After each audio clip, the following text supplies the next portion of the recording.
मालिनीश lifestyle या ब्लॉगमध्ये तुम्हा सर्वांचं मनापासून स्वागत आहे. तुम्ही कालच्या व्हिडिओला प्रतिसाद दिल्याबद्दल खरंच तुमच्या सर्वांचं मनापासून खूप खूप धन्यवाद.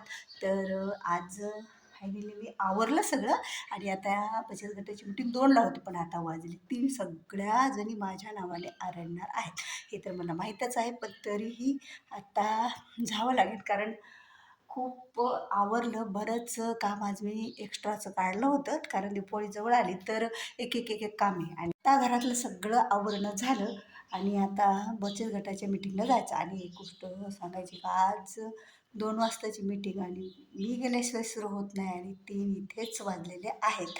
म्हणजे आता 3 वाजले दुपारचे, कारण आज खूप घरामधला गर्दा पण काढला, स्वयंपाकामधला, किचनमधला. आणि विशेष म्हटलं तर आज एवढा गर्दा म्हणजे थोडंसं अवघड. आणि आता कुठं जायचं म्हटलं तर अगोदर गॅस हा बंद आपल्याला करून घ्यावाच लागतो, कारण गॅस सुरू आहे का काय असं बाहेर गेल्याच्या नंतर वाटतं. बाहेर जाताना गॅस बंद आहे का नाही आणि घराला कुलूप लावलं का नाही हे एक आपल्याला आठवत आहे. आणि ते आठवलं की लगेच आपण बाहेर निघत असतो. तर फायनली आत्ता निघायचे बाहेर. तर चला नमस्कार करू आपल्या देवांना आणि बाहेर निघूया. आणि टी व्ही पण चालूच आहे, तर टी व्हीला पण आता बंद करावं लागेल, कारण बाहेर गेले तर टी व्ही चालूच राहील ना. तर त्याच्यामुळं टी व्ही पण बंद करून घेते अगोदर.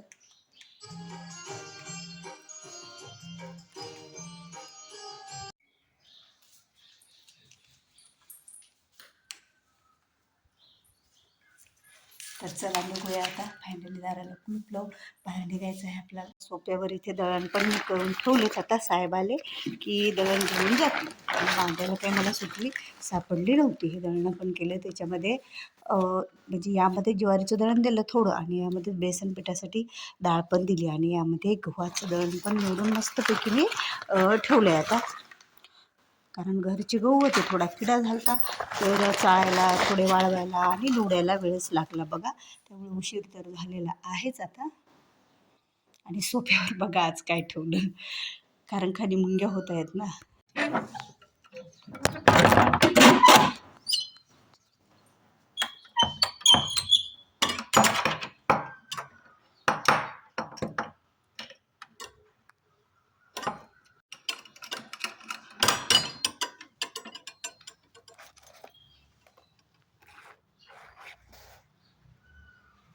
खरंच ज्या गोष्टीची भीती वाटते ना, तर ती गोष्ट एकदा म्हणजे ती फायनली ती गोष्ट आपल्यासोबत जर पुरावा म्हणून राहिली तर खरंच छान वाटतं. कारण कुलूप मी त्या कुलपाला मुद्दाम लावलेलं घेतलं, कारण बाहेर 2-3 तास जायचं होतं. तर मला वाटलं दार उघडं राहू नये, कारण आता दिवसासुद्धा चोऱ्या व्हायला लागलेल्या आहे. हे बघा आमच्या आकाश दिवाळीत लागलेला आहे आणि छान पण दिसते खूप.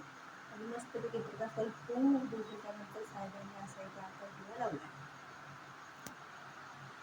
आणि हा आकाश दिवा इथे लागलेला आहे, तुम्हाला खिडकीतून दिसते. कारण त्या दिवशी आम्हाला लावूनच झाला नव्हता, म्हणून आम्ही आज आकाश दिवा लावलाय. आणि साहेबांनी त्याला काल लावलाय आणि छान असा आकाश दिवा दिसायला आता आमचा तो. आणि आमचा आकाश कंदील फायनली आज लागलेला आहे, कारण खूप दिवस झाले आकाश कंदील लावायचा. म्हणजे त्या कोजागिरी पौर्णिमापासून काही आकाश दिवा घरात कुठे ठेवला हे लक्षातच येत नव्हतं. मग सापडला आणि फायनली आज साहेबांनी आकाश दिवा तिथे आमच्या लावलेला आहे. तर छान वाटले आणि खिडकीची शोभा वाटली. असं आज असं पासून वाटले की दिवाळीला सुरुवात. आणि गेल्या वर्षीचाच आहे हा आकाश दिवा, कारण छान राहायला होता, काही झालं नव्हतं त्याला, त्याच्यामुळे आम्ही काही बदललं नाही, त्याला तोच लावला आहे. आणि छान पण वाटायला संध्याकाळची म्हणजे नाईटच्या वेळेला खरंच एक मस्त लगी लागायला. आणि ते बाजूला देवघर आहे आणि देवघराच्या बाजूला खिडकीच्या समोर आकाश कंदील लावला. आणि त्या कंदीलचं वैशिष्ट्य म्हणजे गेल्या वर्षी आम्ही तो फक्त तर 150ला घेतला होता, पण आत्ता त्याचे मार्केटमध्ये यावेळेस पाहिलं तर रेट 250 असे झालेत. आता साधारणच आहे तो आकाशकंदील, पण खरंच त्याचे रेट एवढे वाढलेत कशाचे पण. बघा किती महागाई, हा दुष्काळ असा आणि त्यात ही एवढी महागाई, पावसाळा म्हणजे पावसामुळे किती नुकसान झालेलं आहे शेतकऱ्याचं सगळ्यांचं. आणि आम्ही पण शेतकरी आणि त्याच्यामध्ये असे खूप भाव वाढले. असं वाटत होतं की यावर्षी बदलावा, पण नाही जमलं. कारण बऱ्याच गोष्टी ह्या याच्यानुसारच बदलावं लागतात. आणि ही संध्याकाळचं आमचं देवघर पहा, इथे फुलं सुकलेले आहेत त्याचे देवाजवळचे आणि काही फुलं टवटव राहिलेले आहेत. पण जे पांढरे फुलं आहेत ना, ऊन किती पडायलं त्यामुळे सुकले सगळे फुलं.